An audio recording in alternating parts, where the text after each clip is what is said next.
You are listening to a podcast of the Geek I Media Network. For all of our shows and more, visit geek-io.net. And to help support the network, head over to patreon.com/geekio. Hello, gentle listener. While Geek I holds its talent to the highest standards, what follows will likely involve the sort of language usually reserved for sailors on leave.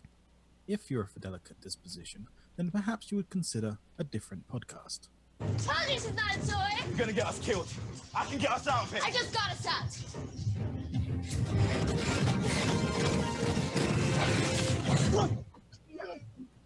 Oh my god. That's November Ajax. Pilots of unregistered Jaeger. This is the Pan-Pacific Defense Corps. Power down and exit your comm pod. No. No. Don't give up. You give up way too easy. That's what they think. This is the Geek I.O. Rant and Review with your hosts, CJ, Rachel, Raul, Gary, Josh, Jared, and everyone's favorite Aussie, Dale Campbell. This week, alright boys, let's hop into our robots and get us some kaiju. We're talking about Pacific Rim, Uprising. Did he put himself in the First intro? of all, yeah, I like how Jared had put himself into there, and he hasn't hosted a show in like 6 months. Hi, everyone. What's a Jared? Isn't that the jewelry store people are always bitching about? Yes, every kiss begins with Jared or something. This is the Geek I.O. Show, your podcast playground, episode number 238, your rant and review of Pacific Rim Uprising. And also other stuff that we're talking about here in a second. I am your host, CJ. Man, I'm glad they removed that dumb Jake is a bad thief plot boat. Am I next? Yeah. I'm Raul. I'm going to play the part of Dell in this show.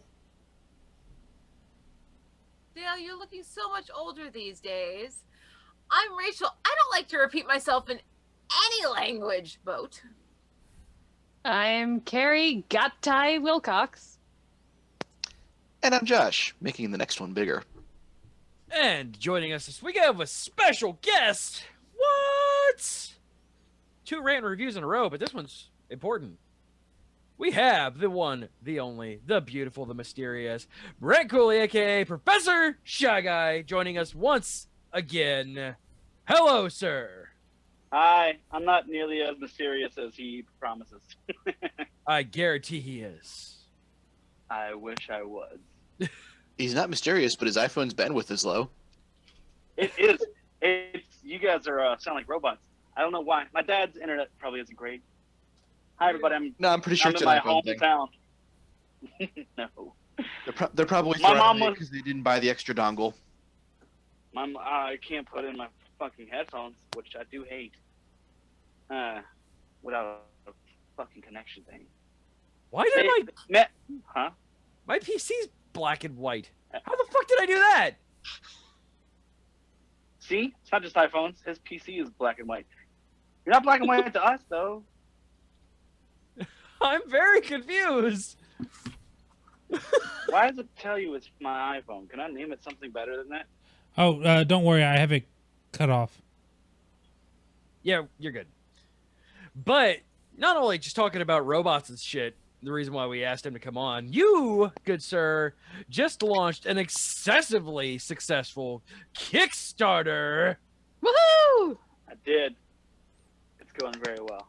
You can get that over at geek-io.net/ShyGuyKick. Oh, what's this? Professor Shyguy new chiptune / pop album. Yeah. Boom. What a bunch of guests. Bam, there it More than I is. originally planned. I have pledged my money to this. Have you? Yeah. You should. It's gonna have. Am I still like super low bandwidth? Am I like audible? Yes. Yeah, you're good. You're Okay, cool. audible. You're just doing the robot dance. Got you. Yeah, it's gonna have Ashley Birch. Nice. If you're familiar with her, she's the voice of Tiny Tina and what's her face in Horizon Zero Dawn and Chloe. And what's her face? Free. In Fortnite, she's in everything. I haven't played Horizon Zero Dawn. I really want to. It's So so gonna have good. Matt Mercer. It's amazing. Yeah, I know Horizon Zero Dawn looks really good. Matt Mercer's gonna be on it, who's like McCree and does what's it Critical Role. He's that and all Critical Role dude. Psycho Stick's gonna be on it. Yeah. Anybody ever listen to Psycho Stick? They're really good. You should go listen to Psycho Stick. I have not. But they're also gonna be on it, and Brina Palencia Fucking love and that Lauren the Metroid Flea. shirt. Oh yeah, that one you can just buy right now. I'm on a design. It depends on what the cover is. It's probably going to be kind of horror themed. So I'm going to change the shirt, but you can get the Metroid shirt right now from my Etsy store. I make them myself. Everybody should watch the video after this. It's one of my favorite things I've made. Can have Ridiculous and gross. Blood, sweat, and tears on your shirt. Oh yeah, this is mostly just sweat. So much sweat. So, okay, I have to ask, because this just hit me as amusing with your stretch goals.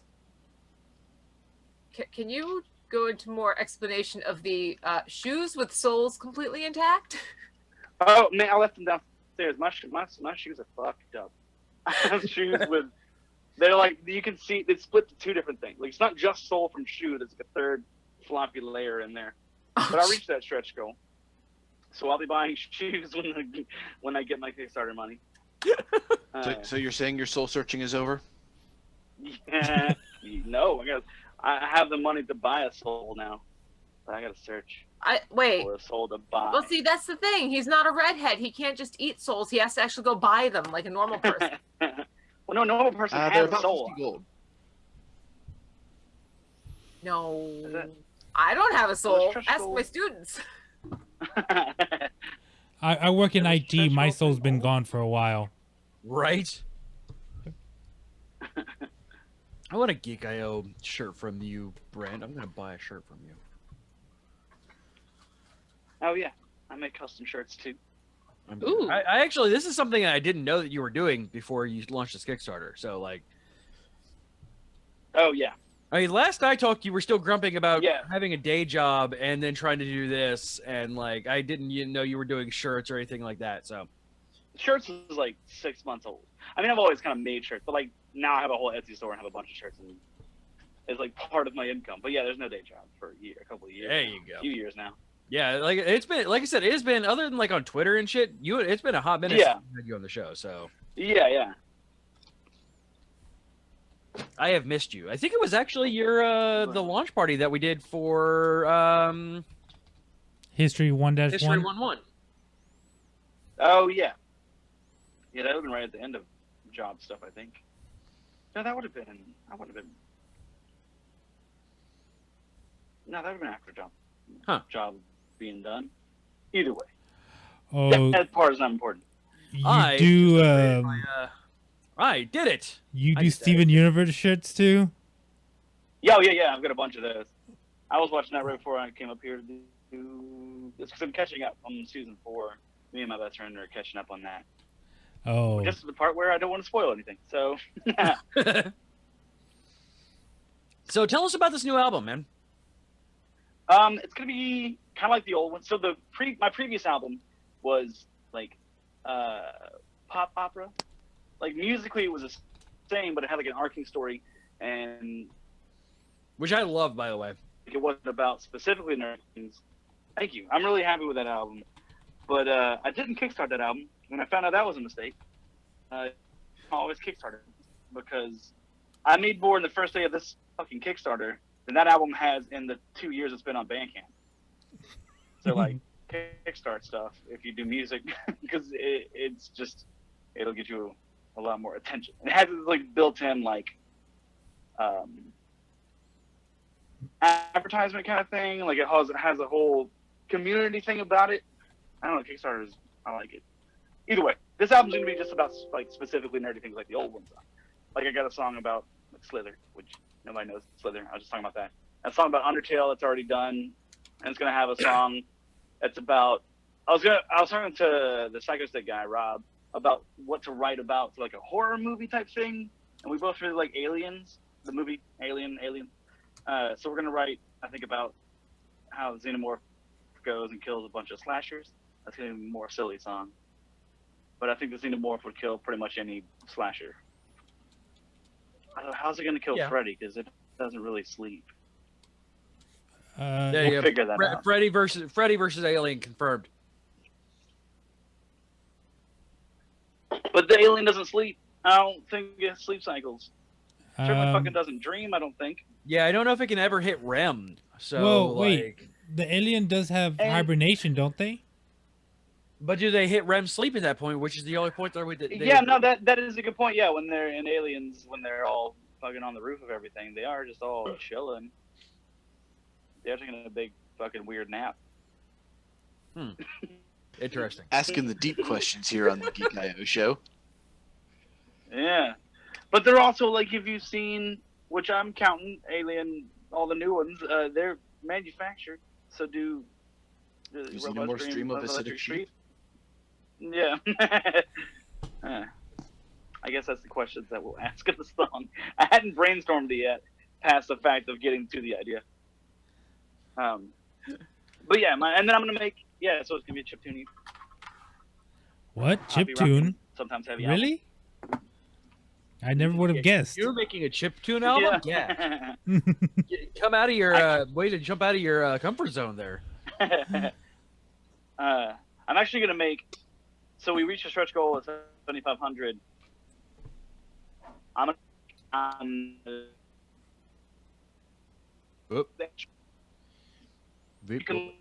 And he broke. Game Boy and play it. Listen to the album. Yeah, you don't have to have it. So what? I am so freaking interested about this freaking Game Boy album that you're doing, dude. Yeah. I'm gonna make the digital version where you can just play it in a CD player and you just download it or whatever. But you'll have the option to. I'm gonna look at getting cheap LSDJ carts and try and sell those. And like, if somebody wants to have a Game Boy version of the album, then they can put it in their Game Boy. Are you still using the Game Boys, the guitar? You have to load up each song. So what? Are you still using the Game Boy as the guitar, or did you get another Game Boy separately for this? You mean the NES guitar? Oh yeah, NES guitar. The NES guitar. I still have that one. I'm gonna sell that one. I've sold that one on the Kickstarter. I'm just gonna more updated version of the same guitar, just a little more solid. That was one of the first that guy made. An NES guitar. Yeah, just an NES guitar. No, move up to the Super NES. No, you have 4 different buttons. Yeah, no, that's not as comfy. The N64 guitar has 3 necks for some reason. Oh, Jesus.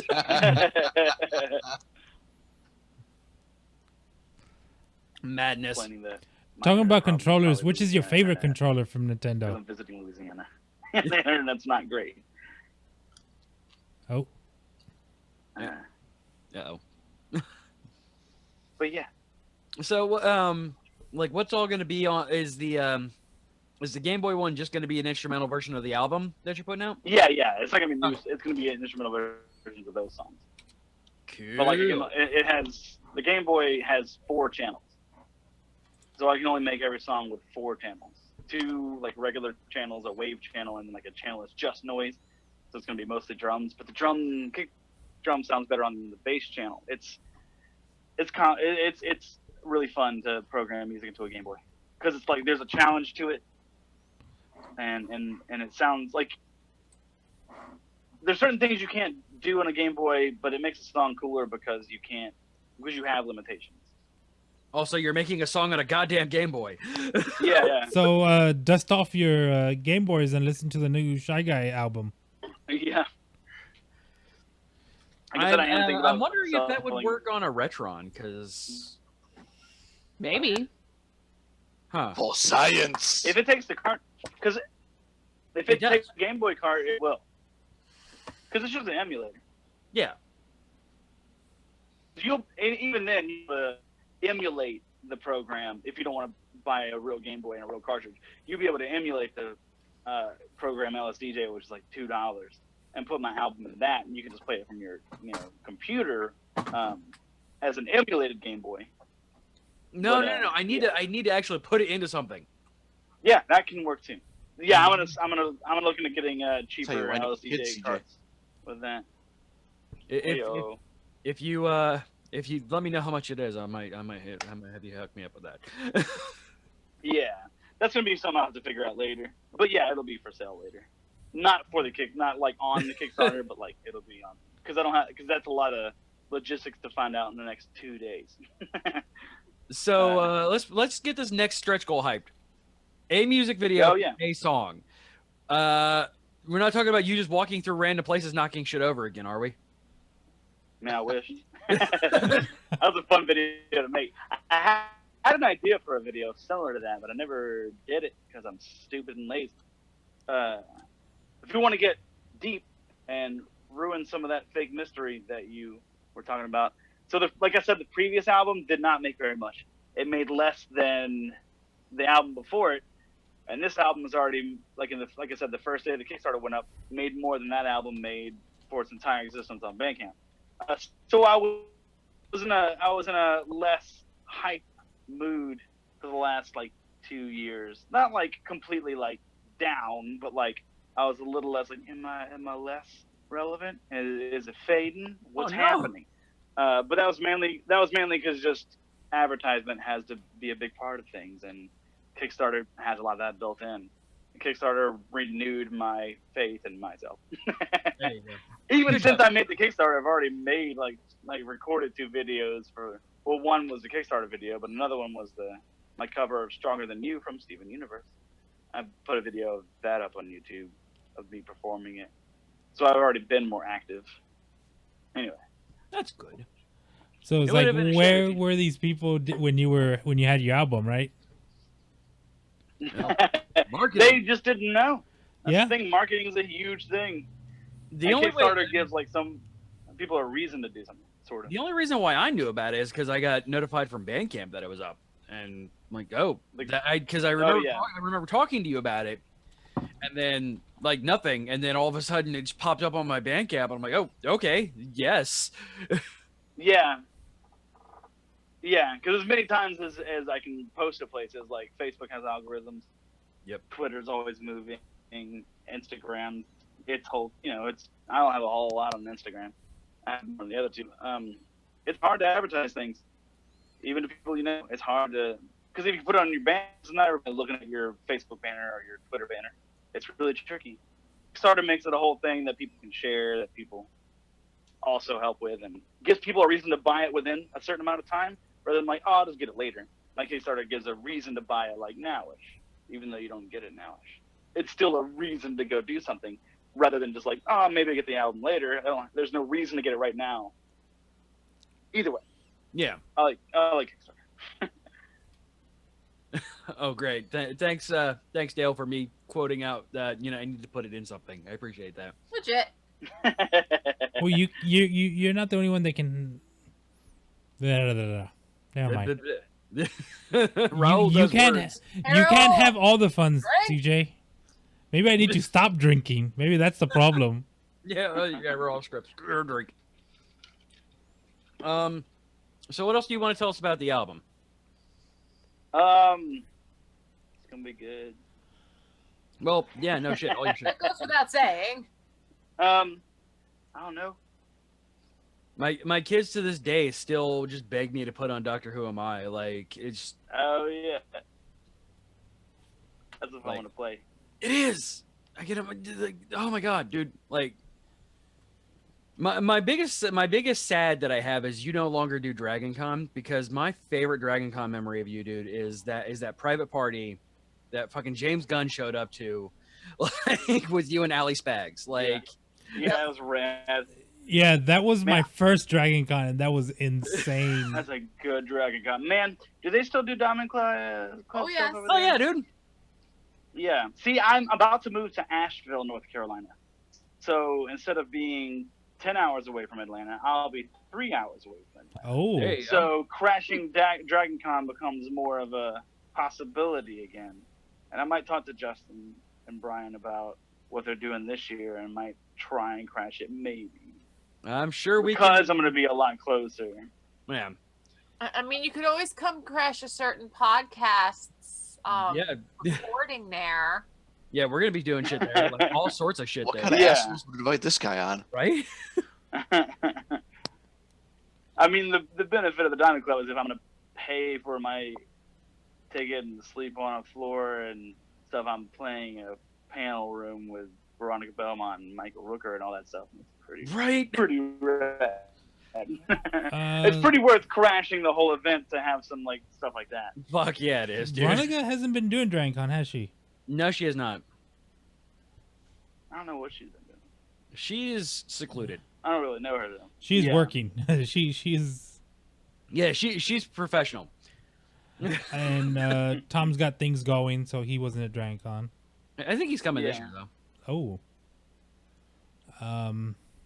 Yeah, last year Diamond Club was kind of low last year. It was a little chill. Yeah. Also, Dale from Australia is coming, so there's that. I'd offer you to stay at our room, but I'm fairly sure everybody in this call would murder me if I did because we're already packed to the gills. So you would I can go slap you around right now. you'd be literally sleeping on somebody. So We just duct tape him to the ceiling. No, I would duct tape CJ to the ceiling. So we bring in the inflatable bunk beds. The inflatable bunk beds, yes. Inflatable bunk beds. Isn't it just a bounce house? The floor might be a bounce house by the time we all set up. Oh my god. So again, like I said, you guys can head over to geek-io.net/Shyguy and hook him up with Shy that. Guy. Not Kick Shy Guy, which is what I almost put it as. Like, Shy. To be fair, that's That'd what better. would happen if you stayed in our Dragon Con room. yes, you would get kicked. Somebody would Shy be Guy getting. Kicks is the first stretch goal. Yeah, there you go. Nice. The shoes. Well done, sir. So this album's got a lot of soul on it then. Not yet. I gotta buy the soul to put in the album. Oh, so you're playing it a little That tongue in cheek right now? Racist. Tongue in cheek. This is every show with Josh. It is. It's fantastic. Yeah, I tend to get pretty agglitvating. Ah! I love you so much. This right here is one of the Wow. reasons I am marrying him. Oh my god. That was good. Oh, good lord. That was good. So, let's say we talk about a movie, you guys. Yay, movies. Tread a new path. Nice. So, we all went to go see Pacific Rim Uprising. Except for Brandt. We're going to spoil him on Pacific Rim Uprising. I haven't seen it. It's all right. I'm gonna give a very introspective review of it as we go along. All right. Oh, go ahead. I was saying completely introspective because I didn't see it. Yes. Don't worry. We'll get there. All right. Josh and Carrie suggested we do this one. One, because I completely forgot that it came out. And two, I didn't really have an intent to do this until I made the mistake of, saying, hey, let's do this. And then Brandt's like, I'm going to drop this Kickstarter, and me forgetting that we had this show. I'm like, hey, Brandt, come on. Fuck. It's in theaters right now, as you could guess. So the movie synopsis. Drink.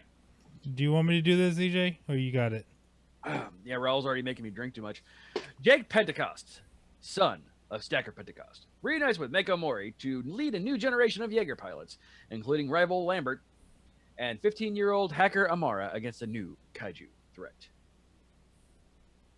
Released on the 23rd of March 2018, we have Rinko Kukichi. Rinko Come on, Kukichi as Mako Mori, John Boyega, yes, Finn, as Jake Pentecost. You mean John Boyega? What'd I say? Jake. Drink. Wow, CJ. I'll continue this. Scott Eastwood. That's not going to help any, CJ. Kaylee Spaney as Amara Namani. Vern Gorman as Dr. Herman Gottlieb. Charlie Day as Dr. Newton Gleiser. Drink! I almost. You still but did. Although, let me say, I love the fact that John Boyega was able to use his normal voice. Yeah, John Boyega is normal speaking voice, which is fun. Why didn't they let him use his normal voice in Star Trek or Star Wars or anything? Because he wasn't in that first movie. Yeah, the first I saw him talk about it actually for Star Wars, and they tried. They tried to use his normal accent for Finn, and he and the director both felt like it wasn't gelling with Finn's character quite as much as an American accent. Like, even John Boyega himself wasn't feeling it. I can actually kind of see that because he's more that of a, makes me feel better then. because he kind of plays a cowboy, especially towards the end of Force Awakens and especially Last Jedi. So British cowboys, you know, there's that. Yeah, but they did try the awesome accent first, but it wasn't. It was taking Finn in the wrong direction, basically. From what they only said. only evil people are British in Star Wars world. Daisy Ridley, though. No, yeah, no, she's too perfect to be anything but an angel. Ray wasn't. So CJ, you want to try to read the trivia? All right. What actually made me scared about this movie, by the way, in an interview with Collider in 2014, Guillermo del Toro talked about. I could say Guillermo del Toro, but not John Boyega, by the way. So there's that. Talked about setting the stage for Pacific Rim 2 in 2017, and stating it's a few years after the first one. It's not an immediate follow-up. It is the world having been freed from the kaiju, what happens to the world after, what happens to Jaeger technology once the kaiju are not a threat. It's quite a jump. Yeah, Guillermo- we find out it's 10 years later then. Yeah. Guillermo del Toro stepped down as director in order to direct The Shape of Ape Sapien Fucking a Woman in 2017 instead, which went on to win the Academy Award for Best Picture. Grinding Did not Nemo. affect this movie. Grinding Nemo. That's my favorite joke that I heard. The greatest thing on that one. It really is fantastic. God. I can't argue with that one. I saw that and I was just it made me so happy. I think Josh needs to read the next one for reasons. Yeah. In the final battle between the kaiju and the Jaegers, you will find the Unicorn Gundam statue that was just recently finished not too long ago, and Anaheim Electronics name on the building, which is funny because Anaheim Electronics was the company who built the original Gundam in the original Mobile Suit Gundam anime. And it makes me happy. They do not destroy it. The kaiju walk right next to it, and it does not get destroyed. They know better. The building got smashed up. The Gundam did not. Like they didn't want to wake it up. The Gundam still stands. I honestly saw that. I'm like, it would have been. I was thinking it'd be so rad if that thing was a hidden Jaeger. Like, That's what I said the first time we copyright. saw it. Keep in mind we Like- watched it twice. Amara gets up in there, like, all right, like let's do this thing, and then fucking Unicorn Gundam just breaks out, like, let's do this shit. Full psycho mode and everything. Yep. CJ. So Bracer Phoenix is just the second Mark V Jaeger, the first being Striker Eureka. All of the other Jaegers, Gypsy Avenger, Ninja Robot, Titan Redeemer, Athena. and Guardian Bravo are all Mark 6s. Oh yeah, this will be fun. The code name of the three kaijus combination, as seen on Newt's handheld tablet screen, is Mecha Kaiju, Mega Kaiju. I mean, Mecha Kaiju is applicable for one of them. Yes. It refers to the combination of the Power Rangers Zords forming bipedal mecha Megazord. Yep. All right.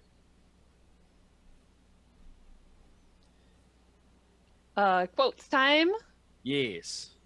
Jake, your father always said that he wanted you to be a pilot. Raul, do the British guy. He said a lot of things. I'm Damn not a it! hero like he was. I could have done that. I don't have a British accent. You're no fun. Damn it! Unlike other Robin Pseudodale, Hoods, you are not working, Pseudodale. Bad Pseudodale. Yeah.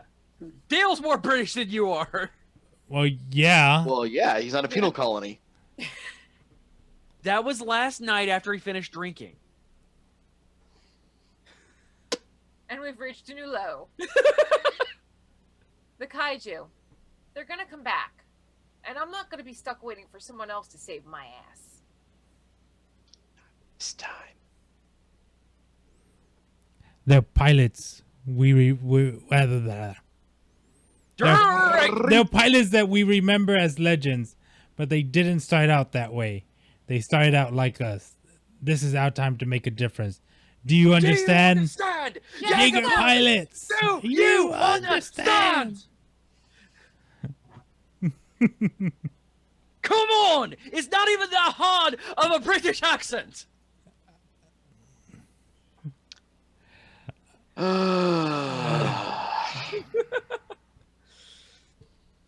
All right. So, production quality wise, it was a big popcorn movie. It was pretty. It was, I mean, okay. Everything was CG. Well, yeah. Duh.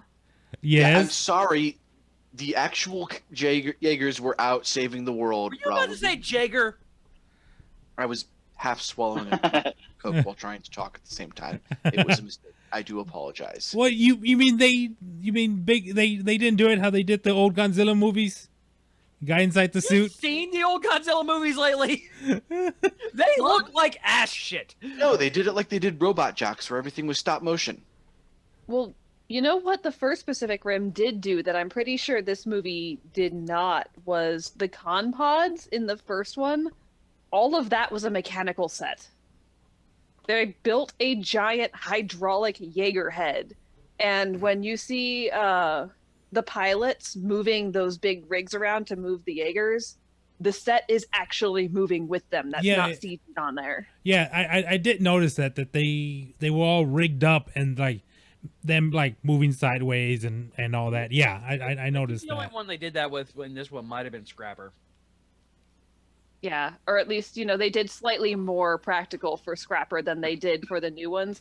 I'm guessing they figured they could get away with it because these are supposed to be shiny, newer Jaegers, and so like the controls are supposed to feel a little bit more slick, a little bit more not quite as gritty and like not quite as much gravitas there.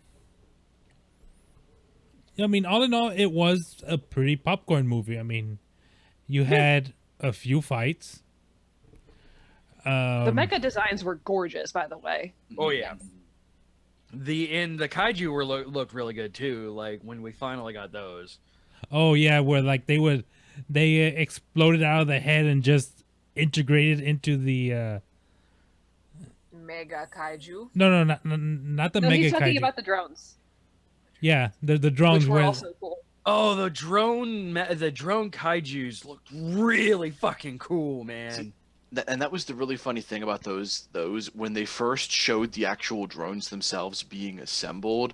I looked at them and was like, something's not right about those.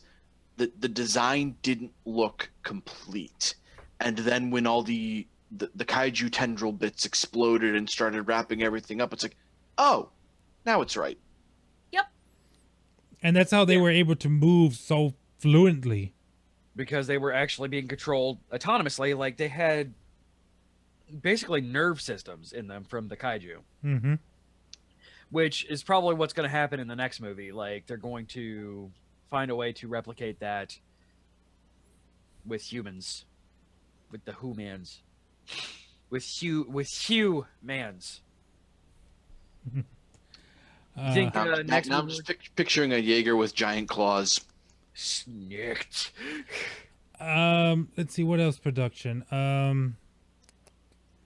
mean, like, so yeah, everything was CG, and some of it was actually kind of really bad CG. Like, the further and further you got back on the base, especially, like, it got worse. Like the scene where the three of them are going into Obsidian Death Phoenix X Lord Death 1666 underscore Obsidian Fury. Yeah, what I said. All Death hail by Mecha Edgelord. Edgelord Jaeger. They like I got really distracted because there was a visible shadow of the dude from Jesse in against the backdrop of the base. So there For was a those that shadow. don't watch the Disney Channel frequently, The little Indian kid. Mr. I'm gonna go play with boobs because it sounds better. Boobman It's son. actually one of the kids from the Disney series Jesse. Yeah, he's a Disney star. Like itty bitty young boy Disney star. Oh no, he did it up until probably about, I think Jesse only ended a year and a half or 2 years ago now. Yeah, they stopped I paying. have kids. I'm allowed to know these things. They stopped cutting him a check. He's like, you know what? I'm gonna go be a movie star now. But like his shadow was a few feet from him, and then back further was continued on the base, and that was distracting. Like it's like I can physically see where his shadow hits the green screen. Whoops. Yeah, they probably should have caught that in post. Yeah. And it was only the second time that I saw it because I saw it twice, and I'm like, all right, so first time I'm just gonna go in and I'm gonna enjoy myself. And spoiler alert, I really enjoyed myself. Second time through, I'm like, all right, let's hammer this thing. Wait, you can see the green screen get hit somewhere? Yeah. And there's a scene where they're just walking across the screen, where several characters are just walking across the screen, and like one of the characters has his shadow backdrop where the green screen is, and then draw distance has the base that he's walking from in the background from there. So there's a disconnected shadow and then a green screen further back. Wow, I'm not to look for that. I'm like, oh man, thankfully they don't hold that shot for very long, but it was super distracting. Yeah, I did not like the Jaeger pilot suits as much this time around. The first movie, they were basically armor. This time, they were Zentai suits with pads stuck on them. Like, it kind of looked like somebody cosplaying as a Jaeger pilot. And I think that might have been, again, the advance in technology. Like, but the armor looks fucking cool. Yeah, you're not wrong. I mean, admittedly, I've only seen the first. I was going to rent the first movie again and watch it between yesterday and today, but a lot of shit happened. And, I mean, they really showed the size of the Jaegers when they showed Scrapper. Yeah, that was awesome. Because Scrapper was what, maybe 3 stories tall? Maybe 4? Scrapper was barely the height of a regular Jaeger's foot. Yeah, she was about 3 stories tall, I think, roughly. Yeah, she was taller than normal houses, but I mean, she wasn't even the size of a giant workplace or a giant like warehouse. Yeah, so. she fit very comfortably inside that warehouse. I think it's strange that the synopsis calls Amara a hacker when she's clearly an engineer. Yeah. Engineer mechanic, I guess, right? I mean, she's an engineer. She literally built Scrapper. True. From nothing. So that is reverse engineering at its finest. Yeah, up to and including where the point she knew that it was Shao technology within freaking. It was wound counterclockwise. She realized that it was Shao's cabling because of the way that it was coiled. I'm trying to figure out who the means voice. Not only was she an engineer, but she's a big fucking nerd. Oh yeah. That was shown with her going in there and squealing about all the new mechs. Well, yeah, but I mean, so was I. Yeah. There is also the fact that she was able to calculate what size Jaeger she needed to build in order to be able to pilot it on one neural load. Yeah. So, I mean, she is fucking brilliant and amazing. And this movie was troped to hell and back, including your face is kind of cash checks that your body can't cash or whatever the hell that is. Give me your gun and badge and you're off the force. Your face is writing checks that your body can't cash. That one. So it was, this movie's super tropey. Let's get that out of the way here. Like, production quality. it was good. There were times where sound effects were a little weird. Was it just my theater, or was the bass really loud? It was. That is directly, you can 100% blame that on Michael Bay's Transformers, because the bass lines in Transformer movies are just so loud, and I think that's kind of playing in that. Yeah, even the voices, the bass track was really high. That's why I was trying to figure out who the hell November Ajax's voice actor was. Like, it's actually bothering me because now that I'm thinking on it, I know that his voice. I just don't know who it is. And then hearing GLaDOS as the computer. Yep. Eric Adal. Eric Adal. She was in there as the first. She was the computer voice in the first one as well. Yeah. Yep. That was a fun little thing I rather enjoyed in both movies. I kind of wish they would have put in like a there is cake afterwards, like a little nod to Portal. Yeah. Actually, GLaDOS featured very prominently in some of the first trailers for the first movie. Yeah. CJ, Yes, dear. do you want to know why you know that name Why or do I that know voice? Why? Transformers: The Last Night. Bumblebee's voice. Yeah, there we go. I never they saw fixed the last Bumblebee. night. Hey. Last night was good for something. Finally, for me. No, it wasn't. Remember, only to make me remember a voice actor. Yeah. Is it? Yeah, Wait. he's only actually done 2 movies as the voice. It was Godzilla back in 2014 and Godzilla. Which He played Godzilla. That would be rad. is it wrong of me to think poor Tokyo? First they get fucked up by Godzilla, they rebuild, they get fucked up by Kaiju, they rebuild, and they get fucked up by Mega Kaiju. The Mega Kaiju was one radioactive breath away from being Godzilla. Let's face it. Oh, and they did the whole running down Main Street Tokyo. Yeah, that was Yes. absolutely a pass towards Godzilla. Like, there was no doubt in my With mind. the ladies tripping and falling and the guy picking her up. That is completely paying homage to Godzilla. Would this be in production? Can we talk about like the trillions of dollars of damage that they did? They don't disown that. Like, unlike in other movies where they kind of hand wave it over it, they realize what they're doing with that. Like, Tokyo, and you get a building, and you get a building, and you get a building. Tokyo, they made sure it was evacuated before they were Exactly, yeah. and they say as much. Like, all civilians have been evacuated to underground bunkers. Do what you need to do. Yeah. Sydney, they were trying to. Sydney, they realized the casualties that were going on in Sydney, and they were not happy with that. Yeah, and you see during the Tokyo sequence, you see people getting into those bunkers, and in the beginning of the movie, you see people are still rebuilding from the last movie 10 years ago. And then there's some places where people haven't moved into back. Except for that mansion. Half a For mansion. the crappy apartments. Yeah, I love the crappy apartments, by the way.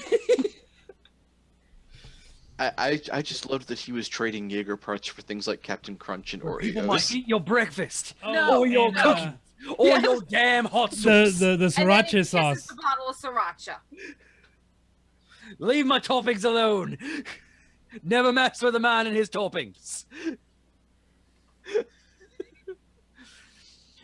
John Boyega was so good in this movie, you guys. He really was. Like, He's good in everything.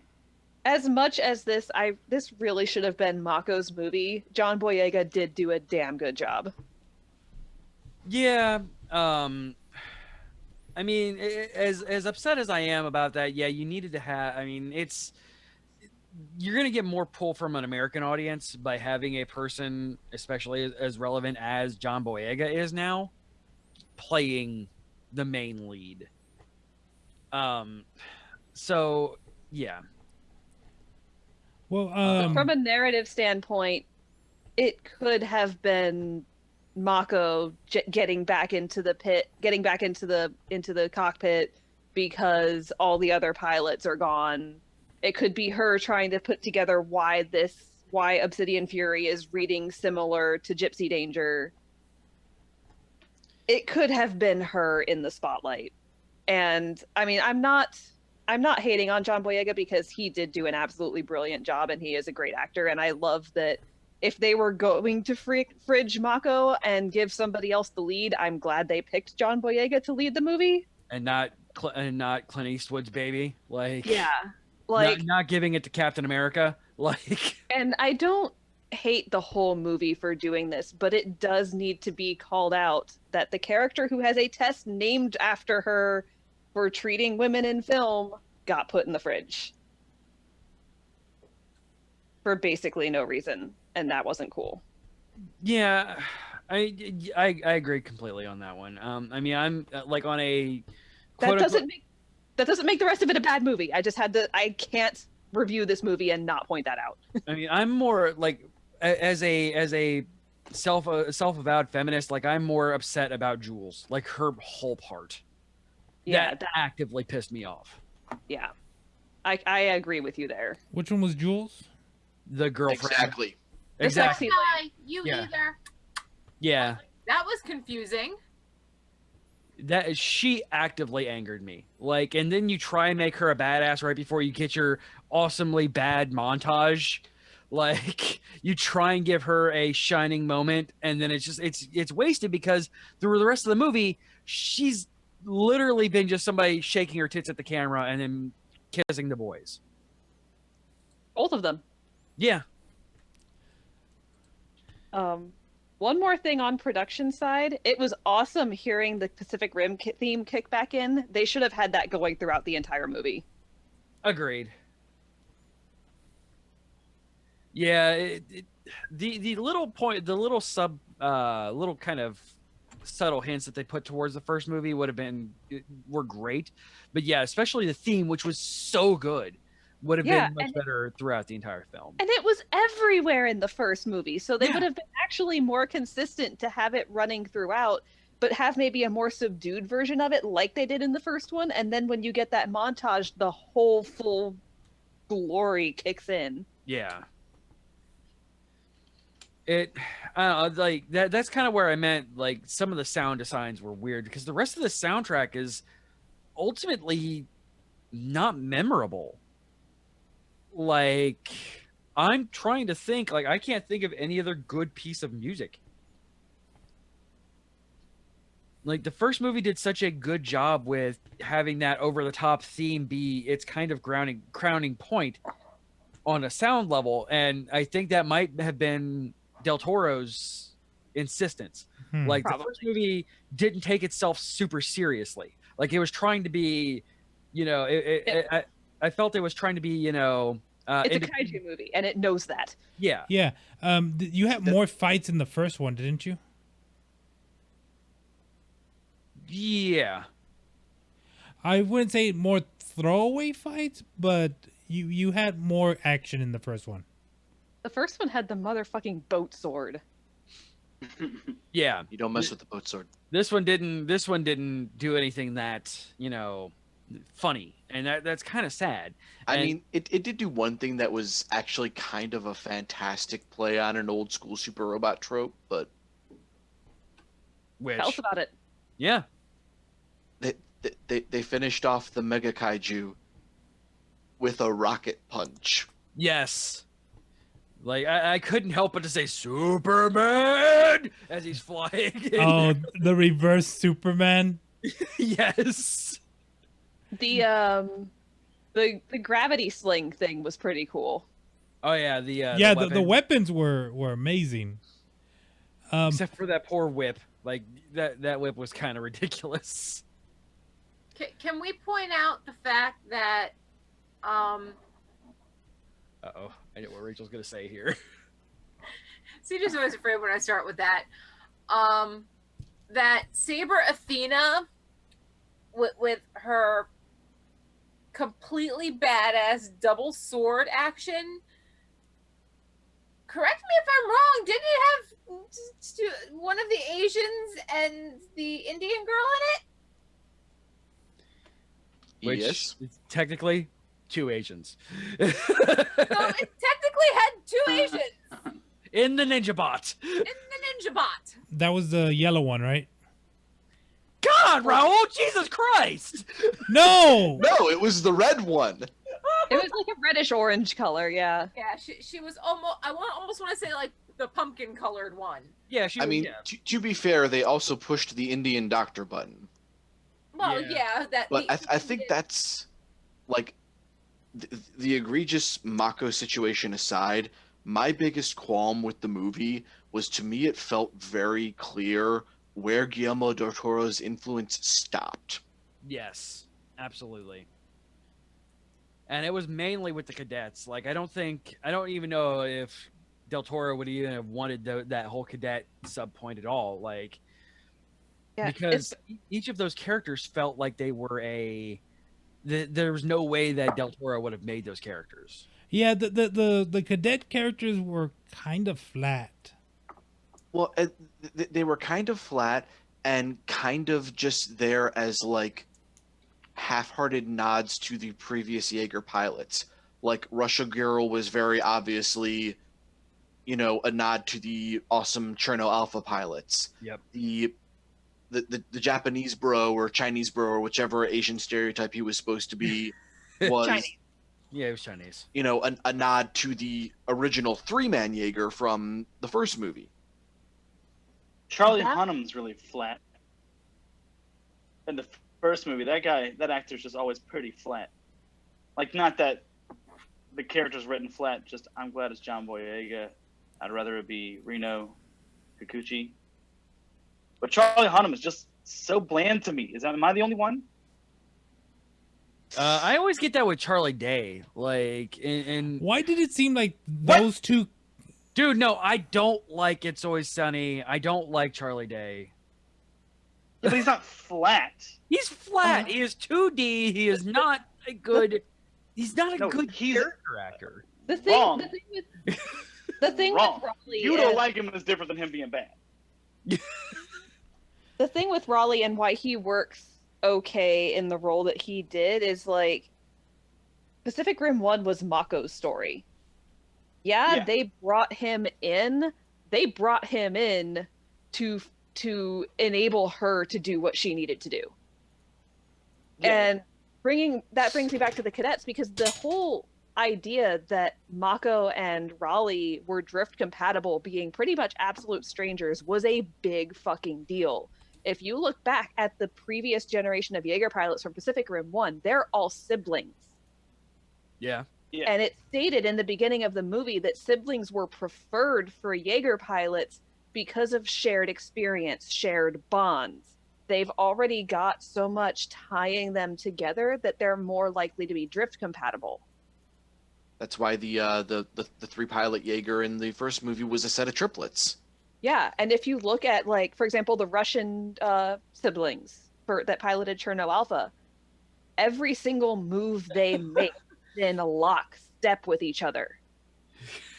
Dale forgot my dislike of Charlie Day. And so you got this really neat dynamic where every team is you've got the ragtag group of heroes, right? Because you've got Cherno Alpha, you've got all of the other ones, but they've also got their own flavor because they've got these core units that make up the pilot teams. And you kind of missed that in this one. Yeah, absolutely. It just felt too much of a ragtag kind of pieced together unit.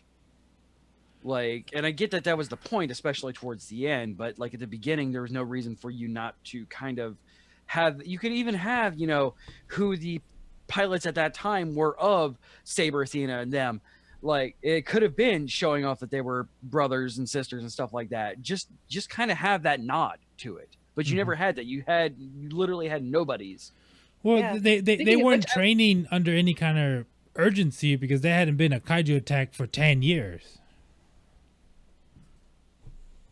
So yeah, but you still want to find compatible pilots. And also, speaking of siblings, it would have been a perfect opportunity for Mako and Jake to drift together and pilot Gypsy.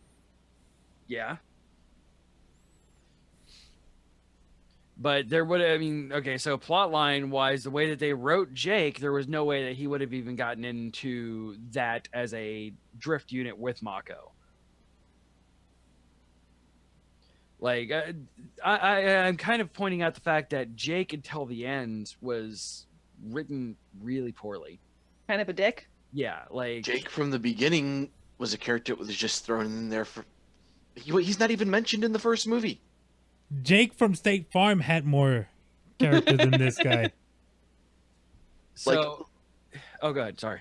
Yeah, I mean, he is not anywhere to be seen or mentioned in Pacific Rim 1. It's always Stacker and Rinko. Or Mako, sorry. Actor's name, character name. Come on, Josh.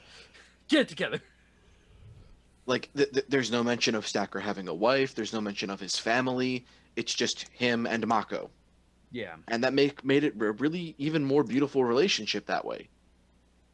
And then suddenly, oh, he had a son.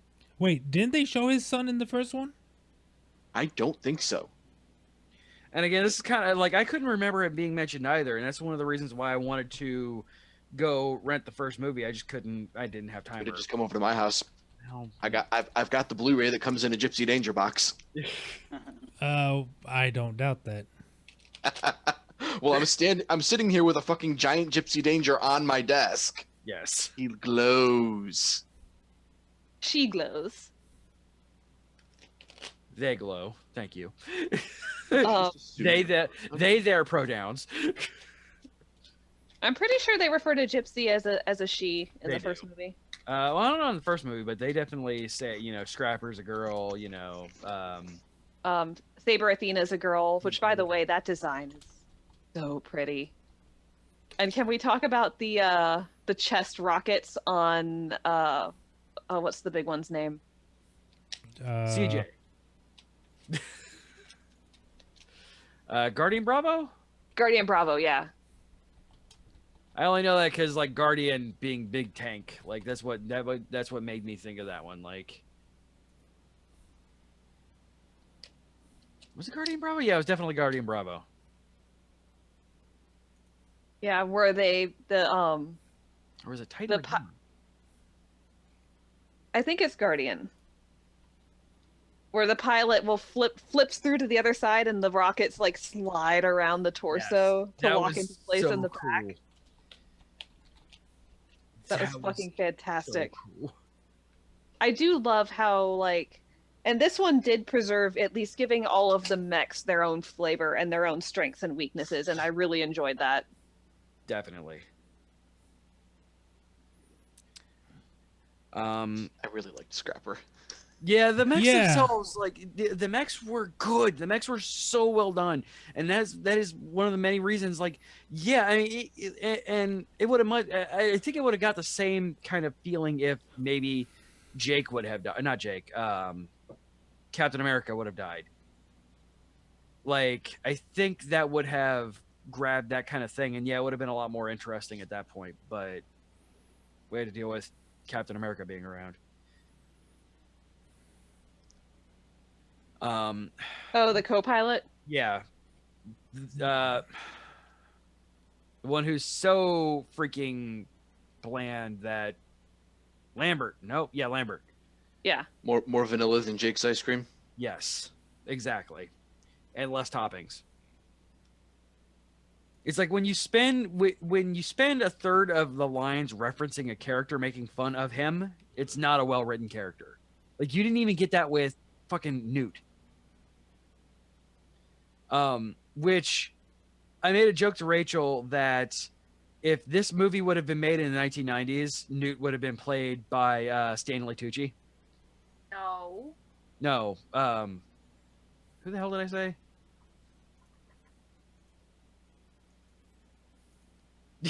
As Rachel I don't know, but while you're thinking of it, can we just point out how fucking awesome it is that basically it's the autistic scientist that saves the world? Yeah. I mean, it's his discovery of what's happening. It's his design for the kaiju blood rocket boosters that lets them do what they need to do. And it's his realization of what's going to happen if this monster gets to Fuji too. Yeah. Also, they're bringing it to the. Wait a minute. Also, shout out for a movie where the scientists tell the fighters, "Hey, the thing is happening, and the fighters believe the scientists. Yeah, right? Yeah, They recognize we can't do what we're doing without you guys. Yeah, Stanley Tucci. That's not who you said. I don't fucking care. That's who I'm saying now. That's who I meant. You need to get your shit together. So plot wise, it was your. Did you see the twist coming? Oh, that Charlie Day was evil? Yes, a mile fucking away. Well, I mean, I didn't think about it until he was in. Until they showed his wife.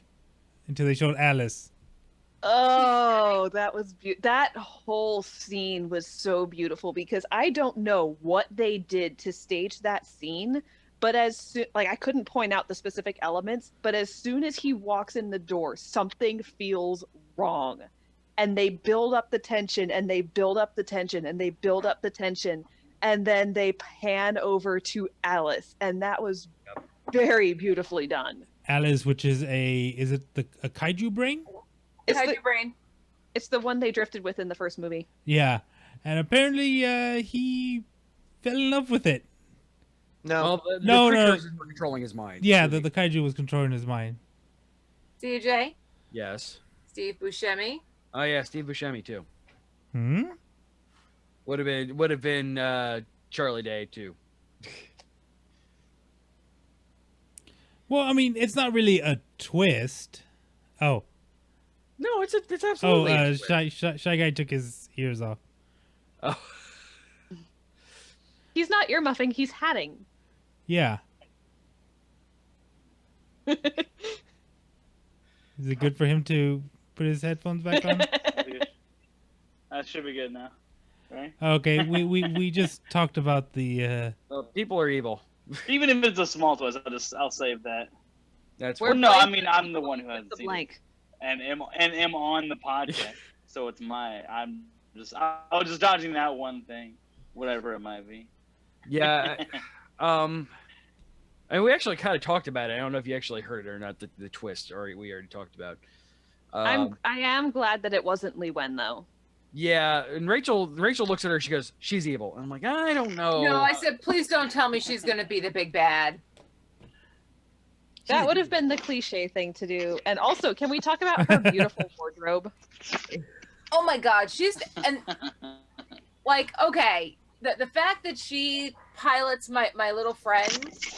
Yes, and you know what I love about and that? Her hair is a hot mess, and she's Yeah, she's imperfect at that point. Holy shit! I just did that. Yeah, she's not fucking Claire from Jurassic World. Yes! Like she took off the fancy clothes and is wearing something practical. Her hair is everywhere. She's sweaty. She's a little bit dirty. Yep, because she just got off the like, fucking. She looks like she's in the middle of the action because she is. Yeah. Yep.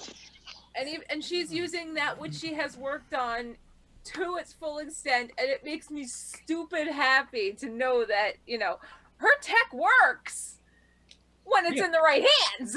She was fully legit. Like they didn't try and make it seem like anybody else was like behind her pulling her strings. Like she wasn't a puppet. She wasn't anything like that. She did everything that she set out to do. Yep. And she did it in good faith. Yeah. Like she was trying to save the world. She was not trying to take it over. She wasn't trying to be, you know, malignant or malignant, anything like that. Like she was good, Malicious? and I love the fact that they didn't try and hide that. Yes, malicious is the word. Malicious, that's the word. I mean, malignant kind of works too in this context, I guess. Yeah, it kind of does. Because, you know, reasons. It's kind of awkward now. We're kind of having to dance around the thing. Like, one thing, it's not a spoiler or anything.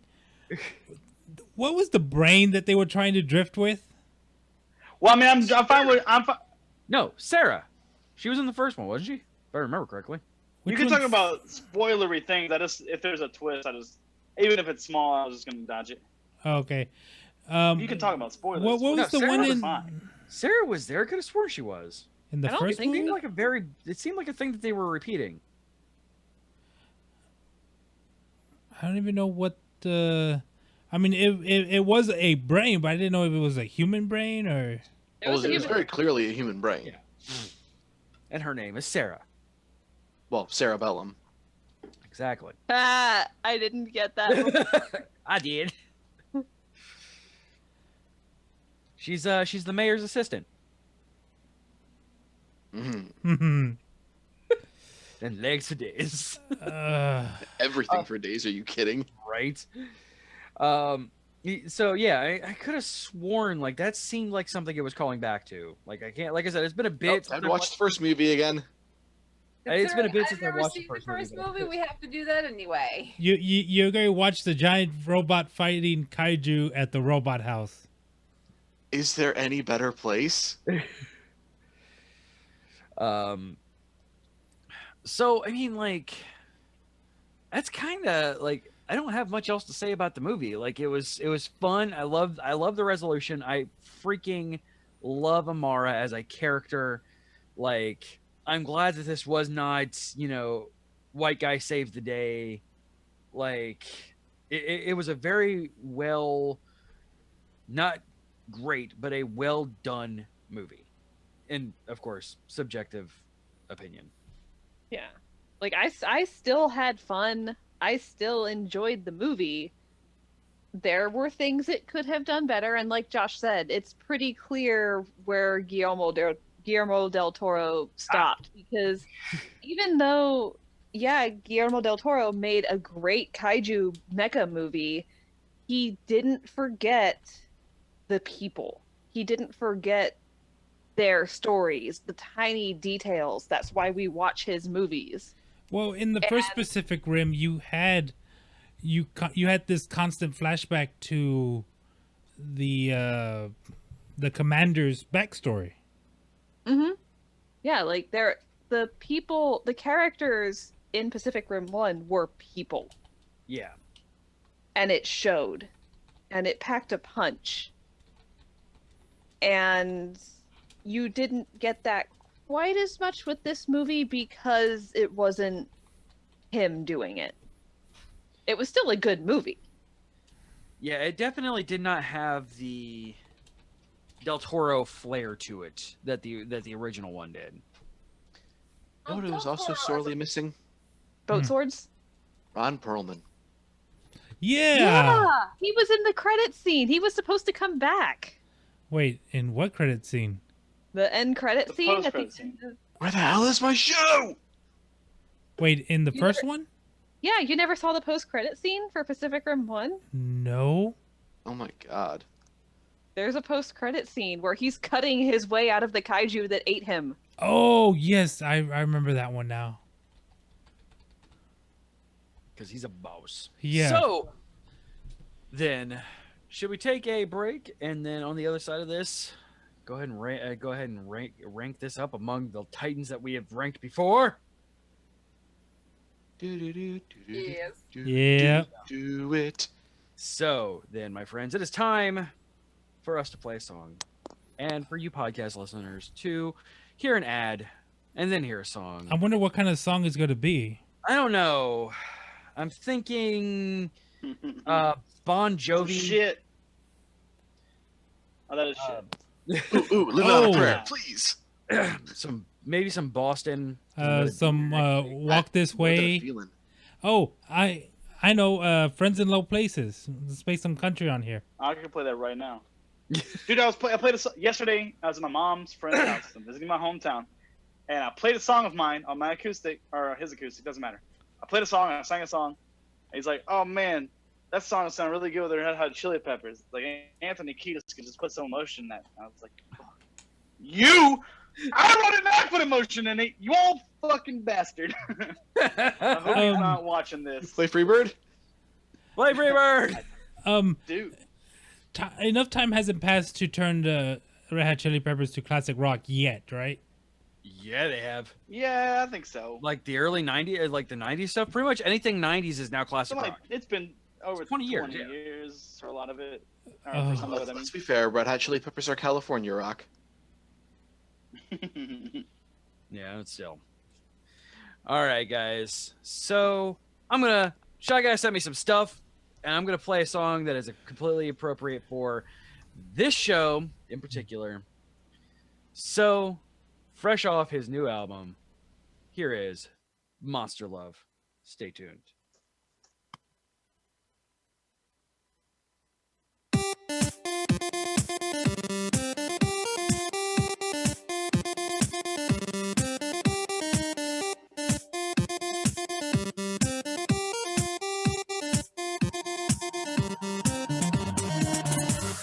Look at the stars, see how they're falling. Feels like something is crawling through my mind. Look at me now, I feel like I'm changing. Something was straining, feeling aligned. I'm stuck in your eyes, that look in your eyes. What is that look in your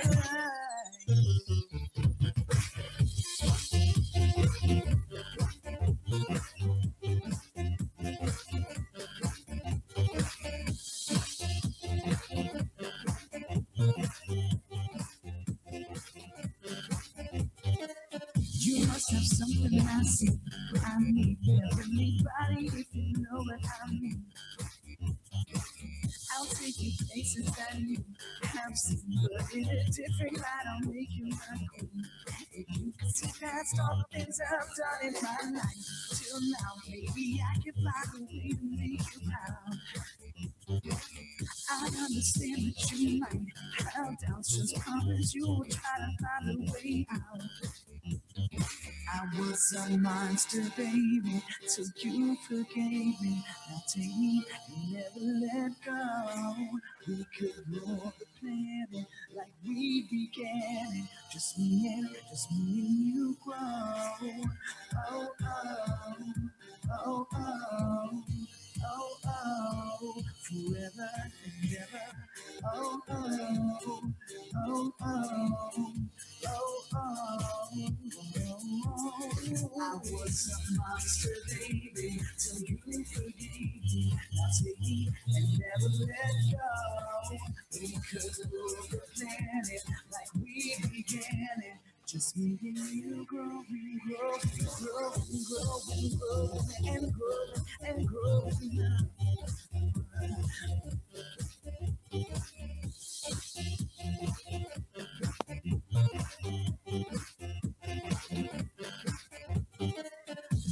Around me feels new, brand new. Can I discover every corner with you? Then maybe give us a pet or two. Let the world come to us until we're through. Sugar from its mother nature, it's easy to realize. Now show me that maybe we're gonna make it, but I don't wanna take it alone. So just let me grant you the chance to stick together, one from 2, 3, 4. I was a monster, baby, till you forgave me. Now take me and never let go. We could rule the planet like we began it. Just me and you grow. I was a monster, baby, till you forgave me. Now take me and never let go.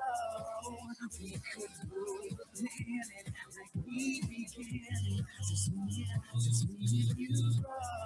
I was a monster, baby, till you forgave me. Just me and you grow.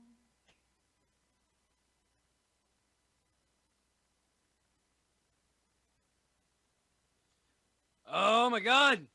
So good, dude. It's unfair. It is unfair how good your shit is. The low bandwidth giving you some ideas for a new song? Yeah. It really sounds like a drunk conductor because it would like speed up and slow down just at random parts.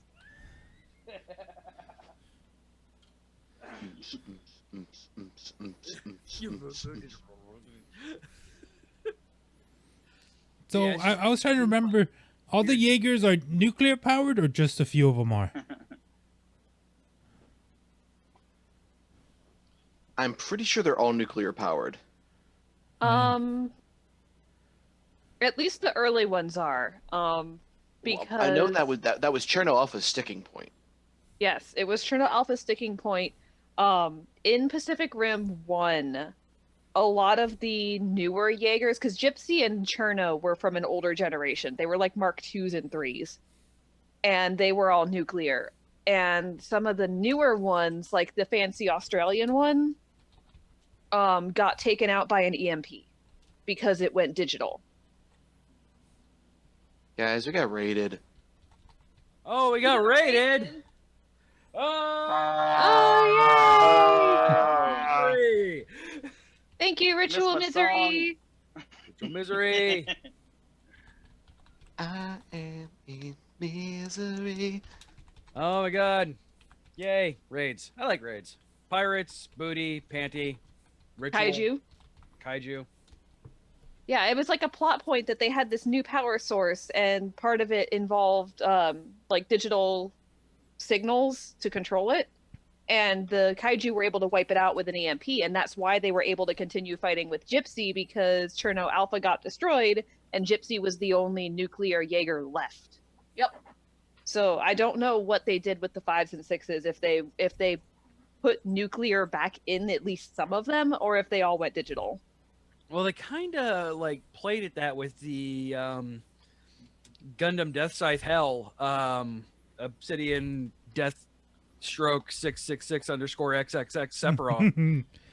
I did also like how they didn't just leave this thing onto the side. They took tech from it. Yeah, they just completely ripped shit from it and put it into Double flaming sword? Why not? Yep, because fuck you, that's why.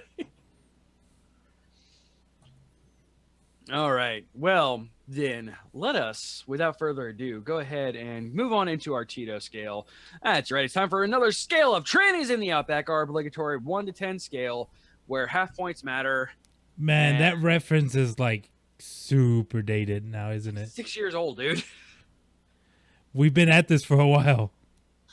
I mean, that's the reason why now it's just like pretty much Tito, and the only reason why people wince is when I describe the joke. Like, because every show is somebody's first show, even when we've been doing the same stupid jokes for 6 years. I mean, we've let CJ on the show for 6 years, so. I mean, I'm damn near going on 7 for my stupid face, so. Thanks for the follow, Curtis. Yeah, thanks for the fall. All right. Well then. I went absolute last time because I was going to be I knew I was going to be the main proponent of Star Rangers. Star Rangers. Fuck. Alcohol's starting to sink in, you guys. Just starting now? Yours is in the teacher cup. Mine is in the kitty cup, so my kids will never know. I'm a teacher. No, the kitty gets the milkshakes. No, the kid gets the ice cream sundae. Yeah, that. Is it a meteoric rise? It's 11 o'clock at night, Rachel. Oh. Are She you can judging do what me, she wants. Raul? Says the man who goes to a convenience store with his friend at like 2 o'clock in the morning after we're done recording Maniple stuff. I don't want to hear it from you. And I get burritos and ice cream. Yeah, and that's it's burritos. God. Raul, it's are not you even judging me? No, I'm not judging you. Because you'll be within striking distance within a few months. Good man. And Smart she man. remembers. Rachel is the Pepperidge Farm of this house.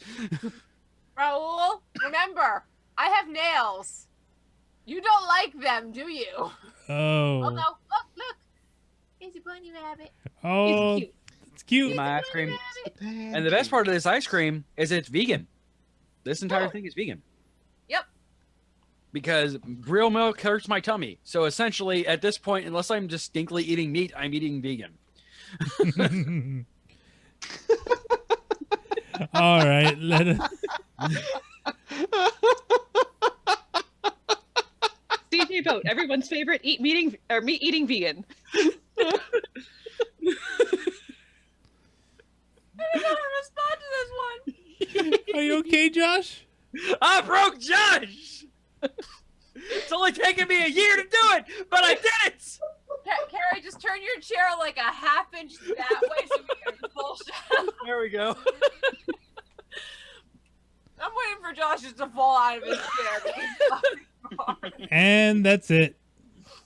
Breathe, Josh. Thankfully, the chair has arms. I mean, I don't eat yes, I'll explain the joke a little bit further. I don't eat eggs. I don't eat milk. I don't eat that stuff. So, Curtis says your ice cream looks good. thank you. It's tasty. Like I said, and it's actually kind of what got me started on this. I saw Curtis talking about my ice cream, and I'm like, hey, this is vegan ice cream, and then meat and vegan and stuff. So my take on this movie, hot take, you guys, hot take. I liked it. I had a lot of fun. I saw it twice. Thank you, MoviePass. Not sponsored, but I'd be glad. Please sponsor us. Have they finally done a family pack yet? No, but they did it so you can actually log out of the app and log into another account, and not have it do a weird hardware lock on your account. So you don't have to get burner phones for your kids? Yeah, exactly. So what happened to us at Alamo when we saw Justice League, Raul? Mm-hmm.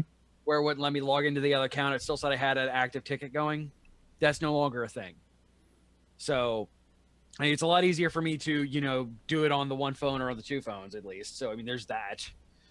It'd be much better for them to just say, yes, here, you put 4 tickets into this. And then, yes, you just get all 4 of them. Why the hell that can't be a thing? Whatever.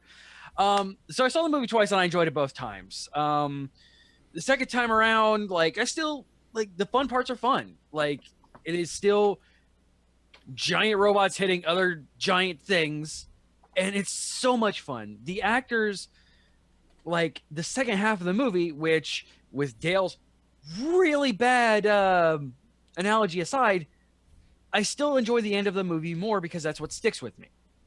The actors towards the end of the movie were all fun. They were having fun. They were in their groove. They were doing their thing. The characters were not walking tropes at that point. They actually seemed like fleshed out humans, and that was really well done to me. Very pretty outside of the it looked good outside of the shadow thing. It sounded good outside of the weird bass line and unmemorable soundtrack. I never had an issue where, unlike in the Transformers movies, I have no idea what's going on because there's a weird lens flare attached to a thing or anything like that. Yeah, no crazy jump cuts, 20 of them in a 30-second segment. Exactly. There was one that I had an issue with. With our whip, they're kind of in the air, and how the fuck are they in the air? And then the whip goes, and I'm like, I don't get it. The mech is still standing on the ground, and they're sideways inside the mech with the whip like this. How? You notice when they were being swung around, though. No. The whip was being spun around, but the mech's feet were still on the ground, and they're already sideways even before the mech is sideways. Yeah, I just think that might have been a non-simultaneous cut. That's not really a jump cut. It's just non-simultaneous editing. I mean, so I really like this movie. It's not going to be upwards into the 9 region or anything like that because it's a popcorn flick. It is a big, dumb, punchy popcorn flick.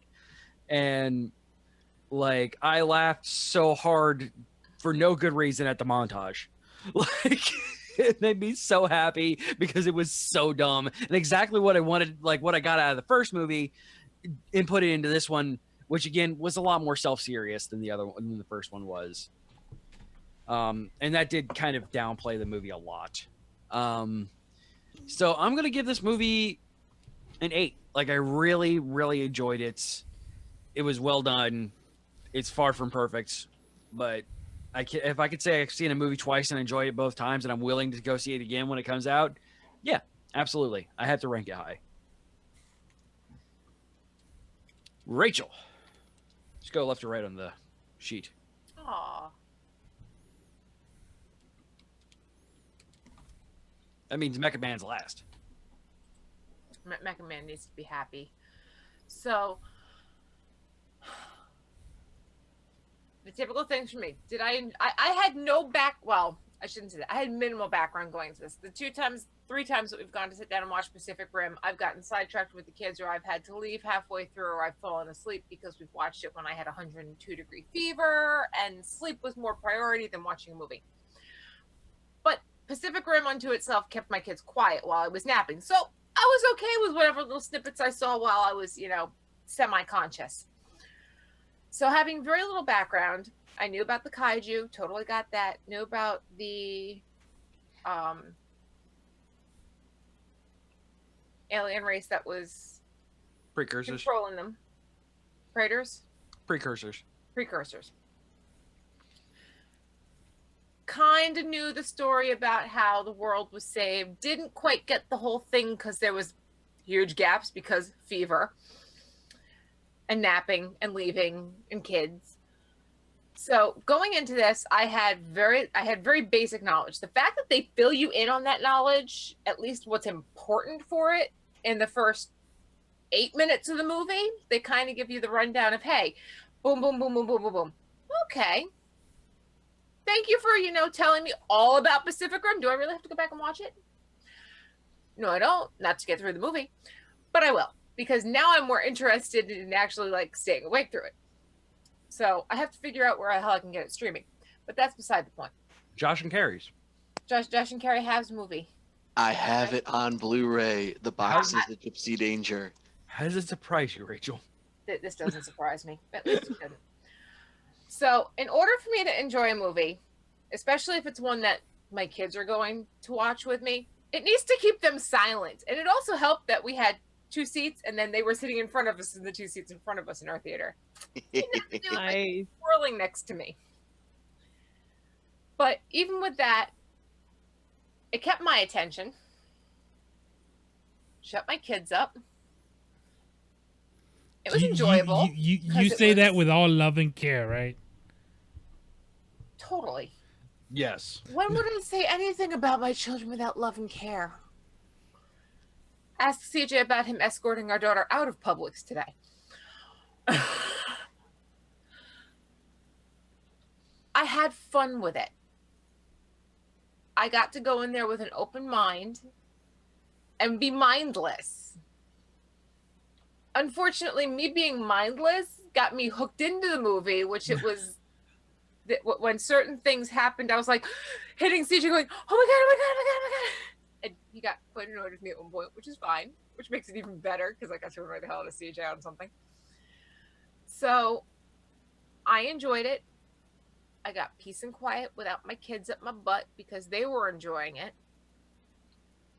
It explained any holes that might have been there that were closed up in the previous movie that gave me the reasons why this had to happen in this movie. I love our young female. She reminds me way too much of my daughter. She's a smart ass, but she's smart. And they gave her a backstory that made her even more endearing once you got to see what she's been through. Absolutely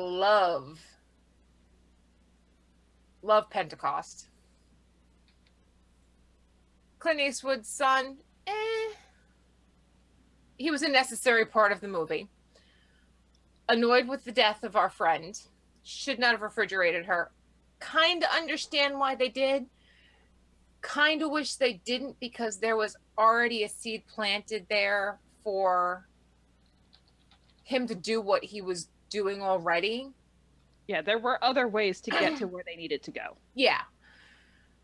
I understand the quick guttural punch, though, as to why they did that. Because it would have, if they had gone one of the other routes, it would have dragged the movie out a whole lot longer. Could have been good. Could have really sucked. That being said, I kind of wish they had, given that extra 10 minutes onto the movie to get him there without killing this person. Because it annoys me when they do that. And again, I don't have the back knowledge of what happened in the first movie, if she was part of it or what the case is. I'm assuming, based on what you've said, Carrie, that she was a very intricate part in the first movie. She was the main character. Okay. So White guy I will was have to go built as back the and main watch it. character, but she was the main character. Okay. So when I look at all of that, once I get the background knowledge, this would probably change. But I'm looking at like a 9 because I really thoroughly enjoyed it. And I could see where they could do another one. I could see little holes here and there. Like, you know, we know Alice is still out there. Well, so it leaves a whole big wide door open for another one if they wanted to do that. Do I kind of hope Del Toro comes back? I love the way he develops characters, but this actually worked for me. Other than, you know, quite a few stereotypes, which you kind of have to giggle at some of them, like, you know, telling big, tall, blonde Russian girl to kiss my ass in Russian. Yeah, I think he pulled off a big fat Greek wedding on that one. Yes.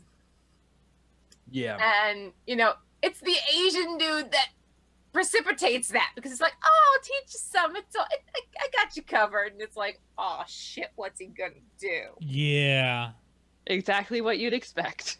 Yep. And that's exactly what I did, or what he did. So I enjoyed it. I was happy. I liked the movie, and it's made me want to go back and watch the first one because I want to see, you know, what holes I have in the knowledge. And, you know, like I said, it might change where my Tito goes had I seen the first one prior to this one. But I had fun with it. It made me forget 2.5 hours of my day. It was great for me. Legit. Raul! All right, so right off the bat, would I recommend someone else to watch this movie? Yes. So right there, you know it's going to be a +5. Characters could have used a bit more development. It kind of felt this should have been a series because it felt... No, Siri. No. Siri, I approve. It did. Let's see. You can tell it got a lot of inspiration, which I think they've said it, from the old school anime. It felt very anime-ish. Oh, and Power Rangers, Super Sentai, all that stuff. Gundam, yes.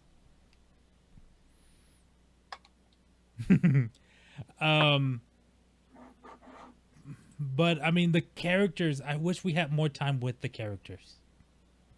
I wish they would have. I mean, the only two the main two females of the pilots, we got that one of them was raised pretty much from birth to be a pilot. She had like that. She worked her ass off to just be able to be accepted as a pilot. And here comes this one girl comes in and they just picked her up out of nowhere. Yeah, Zarya and Tracer, by the way. Yes. And then you got the Russian girl who's like been there, and she's like, bigger is always better, and then she gets her ass handed to her by Tracer. Yes. Yeah. Robot fights were great. Wish we got a little bit more. I mean, I believe in the first one we got a montage of them fighting different kaiju, didn't we? Or they fought more kaiju, right? Objectively speaking, yes. But it was still, I want to say, roughly 3 fights. Okay. So was okay. But yeah, I'm gonna have to give this movie a 7. Okay. It's like more than what I thought you were going to. Oh, okay, yeah. If it was even worse, like if the CGI was worse, or if it was really bad CGI, or if it was just like it treaded that line that Transformers, where they were trying to have like you have that imbalance between like character development between the pilots, between the human characters, and then what you really went to go see was the giant robots. Yeah. Which in the first one, it kind of like, here are the people, and then here's a few scenes of giant robots fighting. But yeah, we got some great fights. We got that first fight where it ends in a draw. He got his ass kicked. The second one, they come back and... So I think there might have actually been more fights in this one. Because you had the fights with, Death Side 666 underscore Sephiroth. Well, that's part of the difference in tone is what we were talking about with Guillermo del Toro focusing on the people and the story, and it happens to have giant robots in it. Where this was somebody who was like, Pacific Rim is about giant robots. Okay, I'm going to throw all the giant robot fights in there and then sprinkle in some character in the in-between spaces. Yeah. But yeah, that's my take on it. So it's a good watch. Be prepared for some loud noises because the bass is a little off. I mean, like with the theater, yes, aggressive, yes. And your ass vibrating because the chairs are vibrating because of the loud vibration. Yeah. Yeah. Carrie. Sorry, when the robots were lifting off, my ass was shaking because the chair was shaking underneath me. I'm like, oh. Whoa. Yeah, no. with the theater that I went to, because I couldn't make it to the draft house, their soundproofing ain't the greatest. So every time there was like a quiet moment, you heard Peter Rabbit from the theater next door. Yeah. Sherlock Gnomes. Oh. So, would I recommend this movie to somebody else? Yes, absolutely. Hands down, I'm recommending it to our listeners now. To say, was I entertained? Yes, I had a lot of fun in this movie. Treatment of women in the movie? Amara is brilliant. I love seeing a young, upcoming, self-taught female engineer. Li Wen was an amazing character that went in not the direction that tropes would have you think she would go. Ow. And it's showing both extremely capable women of science, educated women, whether they're self-taught, university-taught, whatever, getting things done. And I love that. But they fridged Mako.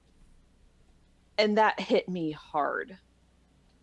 I mean, Josh was there in the theater when I turned to look at him when it happened.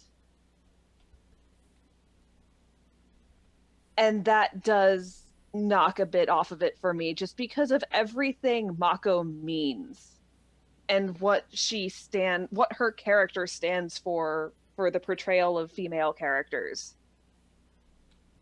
But there were also things in the movie like beautiful mech designs, awesome, well-choreographed fights, badass kaiju. The scene where the one kaiju gets cut in half by the rift closing was fucking amazing.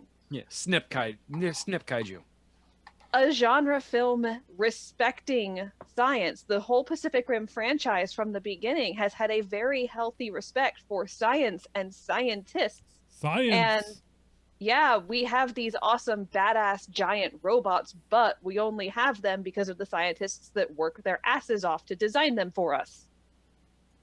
And it's nice to see the fighters not disrespecting the scientists because, oh, you're not in the field, what do you know?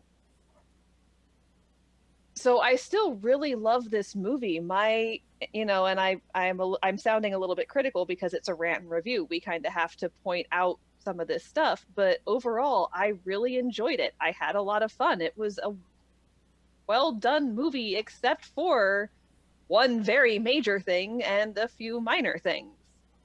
So I'm going to, relative to Pacific Rim 1, Pacific Rim 1 would have been a 10 or a 9.5 for me. I'm going to give this one a 9. Oh, all right. I thought yours was going to be lower. I think that's all the scores that matter, right? I was hovering between 8 and 9, but like I said, the rest of it was fun. It would have been higher if not for, no, 8.5. 8.5. Sorry. Hold on. Yeah. I have to redo my freaking calculator now. Sorry. Damn it. All clear. Grumble. Oh, because it's so hard. It is. All right. But yeah, I mean, like it would have been higher if not for what they did for Mako. Even if they had to kill Mako off, put her in a Jaeger again. Let her go down fighting. That's fair. All right, and Josh. Hi. Can we wonder what Josh's score will be? As our user base may know, I like giant robots. I like giant robots a lot. As I sit here cuddling my Gypsy Danger, all 18 inches of it. Wink. Wink, wink. It even lights up. Yeah, I mean, as has been said in every rant and review previous, and as will be said in likely every rant and review forward, I go to the movies to be entertained. I go to forget about the shittiness of the real world for a little bit and to be swept away somewhere fantastical, and particularly movies like this that sweep me away to my favorite place where giant robots are real and people use them to fight for great justice. And there are rocket punches and laser cannons and giant wrecking balls with serrated teeth on them and gravity slings. It's my happy place. For all their, gigantic weapons of mass destruction, basically. Giant robots make my world a better place. And yeah, I was really entertained by this movie. It wasn't as chillingly awesome, like spine-tinglingly great as the first one. And like I said in the earlier part of the show, that's very clearly from the visibility and palpability of where Guillermo del Toro's influence stopped. And would I love to see this movie as, del Toro envisioned it? Absolutely. It would undoubtedly be as fantastic as the original Pacific Rim, if not better. But unfortunately, he stepped away to do something more important to him, and it apparently has done very well for him, and I can't begrudge him that. But yeah, I got what I wanted to go see. I got to see giant robots beating the shit out of alien monsters. It was fantastic. Some of the characters weren't amazing. We did have some sad trope pandering with Indian doctor and Asians in the Ninja Mech. But I loved watching John Boyega barter Jaeger parts for Oreos and Captain Crunch. Damn hot sauce. And I loved watching him tell someone off about his fucking ice cream toppings. John, he tops his ice cream like I do, by the way. Lots of Sprinkles, sprinkles, and more sprinkles. I wonder how much was that in the script and how much was him. Probably a lot him. Like that scene definitely seems like it should have went a different way, except for John Boyega doing his thing. Like, and use a scoop and get your dirty hands out of the jar of sprinkles. Do you want to know how badly I twitched when he started licking ice cream off the freaking ice cream scoop? And I'm like, you better not put that back in there. I looked at TJ, I said, so help me God, he's going to put it back in there and I'm going to jump through my freaking roof here. But, yeah. No, if you put it back in there, lucky. Everything about the movie other than the gigantic sticking point that Carrie pointed out was fantastic. And I mean, the mech designs were great, the weapons were fantastic, the fights were fun, the Jaegers were, Jaegery, the kaijus were gigantic monstrosities that needed to be destroyed for the good of the world. And again, they finished it with a rocket punch. Hell of a rocket punch. Makes me so happy because it's one of the most quintessential super robot fighting moves. One of these years, one of these movies, they'll be able to keep the same mascot robot over two of them. Right.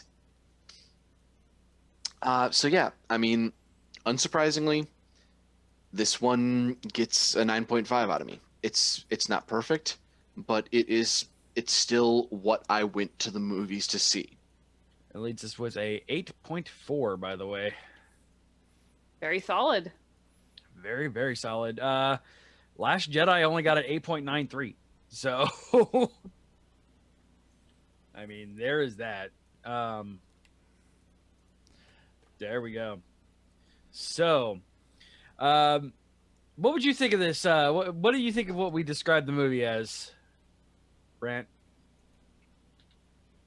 I mean, exactly kind of what I thought it was going to be. Like a big old popcorn, like fun movie with not a lot of depth. But it seems to even, keep the depth shallow with the way she was describing it with still just a bunch of dudes being dudes mostly. But there's strong women in it, but they don't seem to still be the one who pushed the story forward. Even if in the first one it's about Mako, it's still Charlie Hunnam that's kind of the star of it, sort of like he's the one pushing everything and like proceeding the story. Anyway, I'm gonna see it. I'm gonna see it soon. I also have Movie Pass. I love Movie Pass. Yeah. Oh yes. Oh good. Oh my God. We have seen some really dumb movies with Movie Pass lately. This week we have seen Pacific Rim twice and Sherlock Gnomes. So, like, I'm like, I would wow. never. You did see? Yeah, we have seen. Yes, we legit went and saw Sherlock Gnome. Was it for the kids? Oh yeah. Oh yeah, definitely. It's a dumb movie. It's fun. It's full of puns and adult humor, like any good child show is. So you enjoyed it as well. Yeah, absolutely. Like honestly, like it's away from Pacific Rim, we didn't want to like Romeo and Juliet. We ended up really liking it, and because of all the puns. Much as I want to hate so much of what they've put out, I've liked it. So yeah, once again, thank you so much, Brandt, for coming on. I really appreciate it. Yeah. You call him Make sure Professor CJ. Everybody in the world, go over to geek-io.net/Shyguy and get your amazing, soon-to-be awesomely titled, because I'm sure it will not just be chiptune album. Kick some funds over to Professor Shyguy so we can buy some new kicks. And also a better internet connection as Dad's house. Yeah. Make a new Kickstarter or GoFundMe. I'm not buying my dad an internet connection. Sorry, Dad. Where would people be able to find you on the internets? Twitter / Professor Shyguy is a good one. Instagram, Professor Shyguy, @ Professor Shyguy. Facebook.com / Professor Shyguy. But yeah, Twitter's kind of the best. That's where if I think of stupid shit that is funny, that isn't me or music related, that's just where I post what I think is funny stuff. As well as the occasional update, but it's not going to just be showering you with updates. But yeah, I mean, Bandcamp, just Google Professor Shyguy. And I'm on most things. You will either get him or a guy from Mario with glasses on. Somebody's deviant art OC. Yeah. Oh, dude. So yeah, thank you so much for coming on. I'd love to have you on again when the album gets closer. Fucking rock the shit out of it like we did with History 1-1, and need to have you on more just in general anyway. Yeah, hit me up. Absolutely. You can listen to this show live Thursdays at 10 p.m. Eastern, 7 p.m. Pacific, Fridays at 12 p.m. Australian Eastern Standard Time at twitch.tv/GeekIO show. 1 second. Freaking Florida just passed permanent daylight savings time, so this is going to get real complicated soon. Not quite, because the has to get approval through their Congress, but they will because states' rights and all that bullshit. It'll pass through Congress with no issue. So it means that you won't switch over? Correct. No, we won't, and it's stupid. So yeah, that means you're going to fallback be... no longer is a thing for us. So does that mean you're going to be 2 hours ahead? Yes. Yeah, during the fallback times, we'll be 2 hours ahead of you. Ugh. So yeah, that's gonna be a fun thing come November. Ugh. Oh my god! Wait, does that mean an extra 2 hours for Extra Life? Extra Life. Oh my god! We can do it, CJ. Oh my god! That's no. Painful. Damn it! Just start stocking cocaine now. Right, speed, all of the speed. GeekIOShow@gmail.com, Twitter, Facebook /GeekIOShow. If you want to give us a call and leave us a voicemail, you can do that as well. 727-489-4335. That is 727-489-GEEK. We have a Discord. Head over to geek-io.net/Discord and come hang out with us. Also, remember, we have a Patreon of patreon.com/GeekIO where you can support this stream and everything that we do on the Geek.io network. And you also get alcohol and ice cream. It's great for trying to burp on camera. You can hang out with us privately, influence the show a little bit more, and so much more. Hey, Josh. Hey, CJ. What's going on next week? Because I don't know.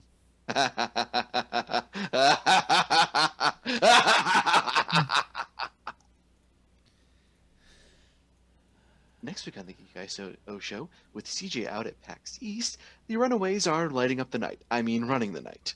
Normal shenanigans will commence. Oh no, there will be nothing normal about these shenanigans. These shenanigans will be epic. Paranormal shenanigans? I may be on the show next week from my Airbnb in Boston, depending on Wi-Fi and everything like that, but I will not be in any kind of way like this.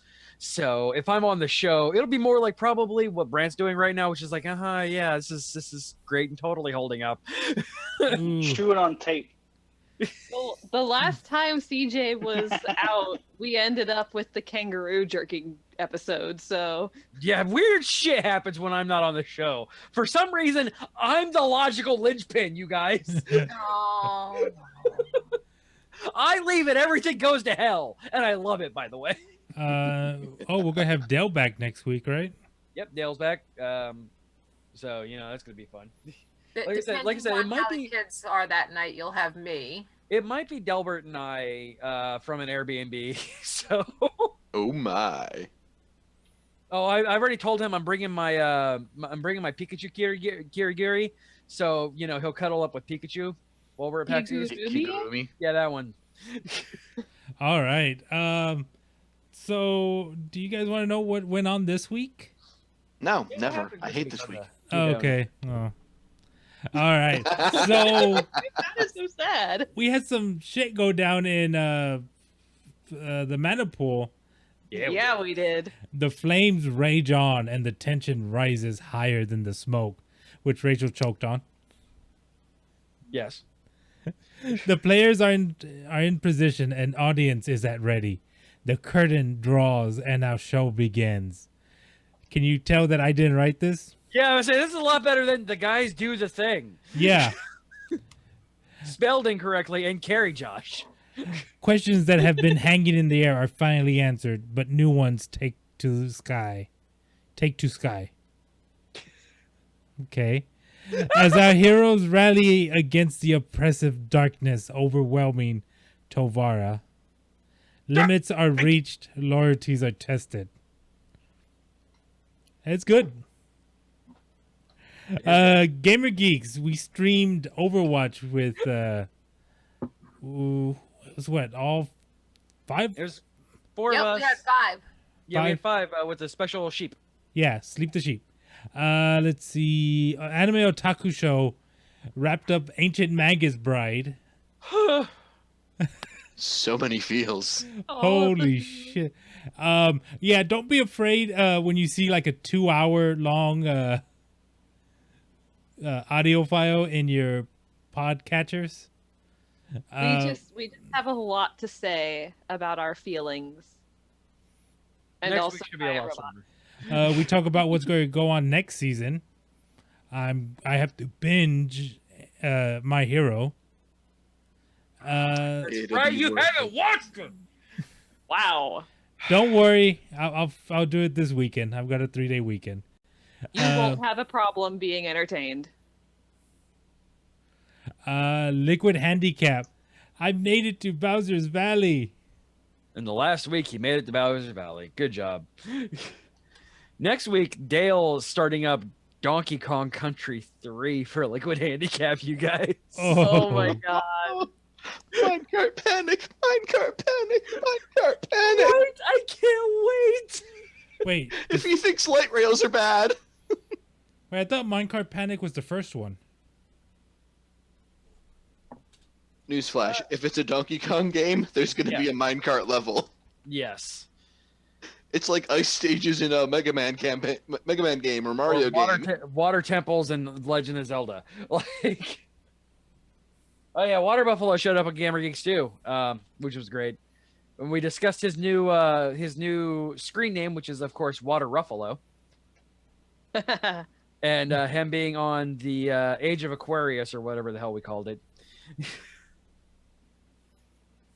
The Aquarium Wars of Aquarium Wars. Yes. I was gonna say the Age of Aquarius. That's like a song. It is a song, so legally distinct but copyrighted or something.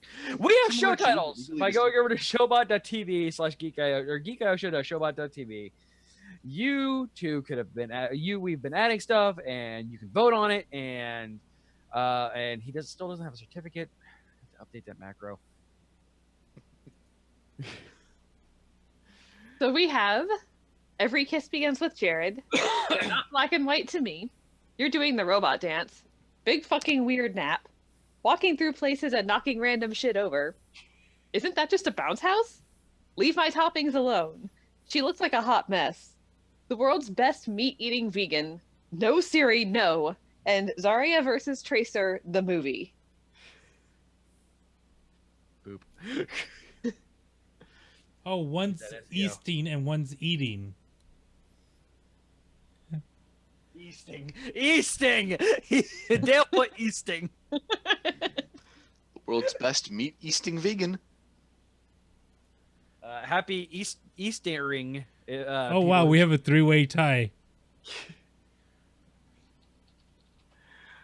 Oh my god, you guys. Deleting this real quick. What's the 3-way tie? I get to break it.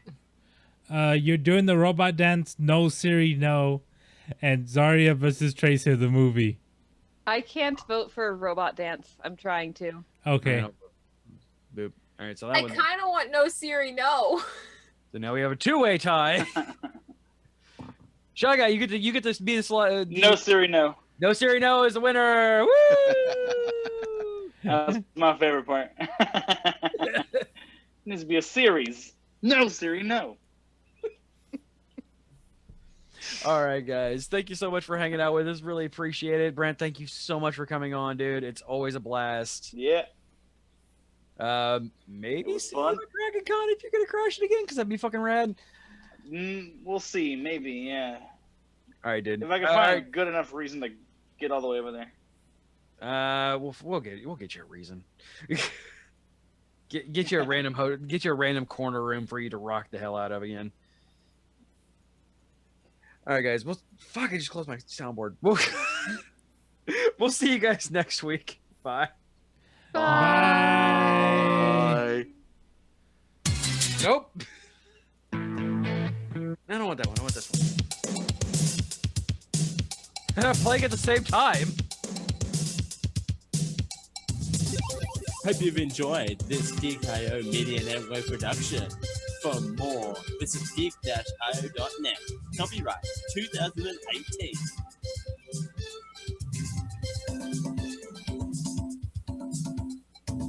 Yeah.